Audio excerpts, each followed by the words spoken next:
Viva Voz, com Vera Magalhães.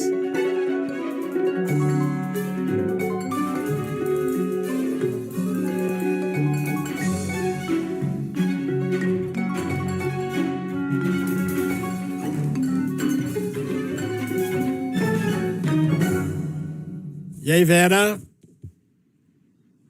Oi, Sardenberg, boa tarde, ótima semana para você, para a Nadédia, para quem nos ouve e nos assiste. Para todos nós. Bom, temos aí mais um com tornozeleira eletrônica, no caso, o senador Marcos Duval, que a colocou hoje cedo, Vera. Pois é, Sardenberg, para quem imaginava que poderia haver algum tipo de arrefecimento, né, na situação ali, na relação entre o ministro Alexandre de Moraes, o Supremo e os bolsonaristas, a semana já começou mostrando que não. O ministro determinou essa medida contra o senador Marcos Duval em razão do fato de que ele deu um drible, né, numa decisão judicial, saiu do país usando um passaporte diplomático que ele não entregou à polícia quando foi alvo de uma busca e apreensão em agosto do ano passado.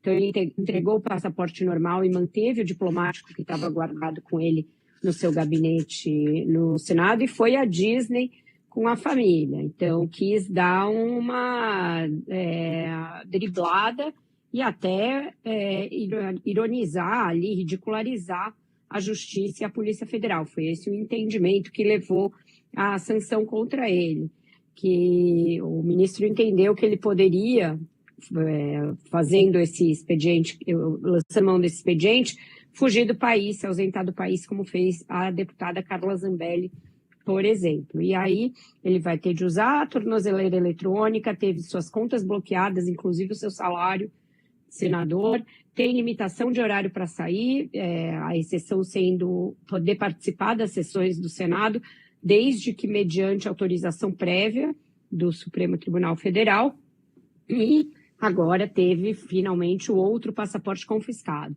Isso já provocou uma enorme reação por parte dos bolsonaristas, que exigem que o presidente do Senado, Davi Alcolumbre, reaja e que coloque para votar alguns dos projetos que estão na pauta e que buscam sanções contra ministros do Supremo, alguns específicos contra o ministro Alexandre de Moraes e outros gerais em relação às prerrogativas do Supremo, que o Supremo pode adotar em relação a deputados e senadores. Então, a coisa vai ganhando novos contornos de confronto, e o ministro tomou essa decisão lastreado em pedidos da polícia e do próprio Ministério Público Federal. Então, segue tudo como dantes, depois daquela sessão na sexta-feira em que foi feito um desagravo ao ministro, em que ele próprio falou sobre as sanções que recebeu por parte do governo dos Estados Unidos,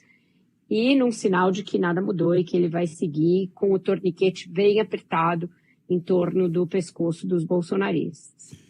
E outra coisa, Vera, saíram pesquisas do Datafolha, a desaprovação do presidente Lula continua alta, mas, por outro lado, ele leva vantagem nas simulações de segundo turno, né? Parece que a gente está diante do seguinte cenário, Sardenberg. Os eleitores estão considerando que o presidente vai mesmo ser candidato, e isso é uma maioria aí que cresceu. 71% tem como certo que o Lula vai ser candidato, e isso é um número bem maior do que os 62% que respondiam positivamente a essa pergunta em abril. Então, se consolidou a ideia de que ele seja candidato, e parece que a indefinição no campo bolsonarista ajuda o presidente nesse momento.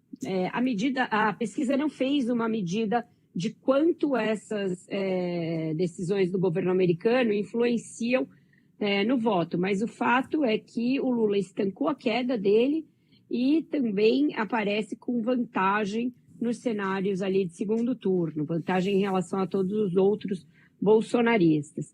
Essa indefinição do Bolsonaro de quem vai ser o candidato no lugar dele parece comprometer um pouco o desempenho dos bolsonaristas.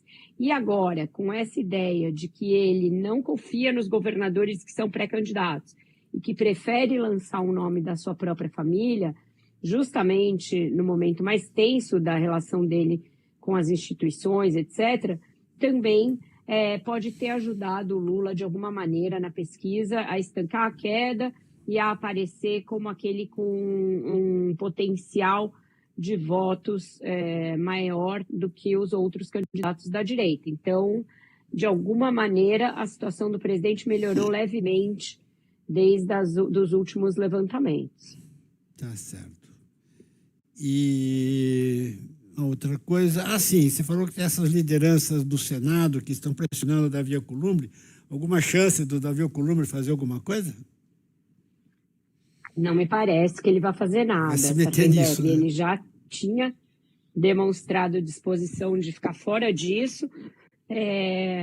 Não vai ser tão eloquente quanto o Rodrigo Pacheco, no sentido de afastar e dizer que não cabe nada contra ministros do Supremo, mas também não vai botar para votar. Ele vai fingir que não está vendo e seguir com as pautas de interesse dele, que é isso que ele sempre fez.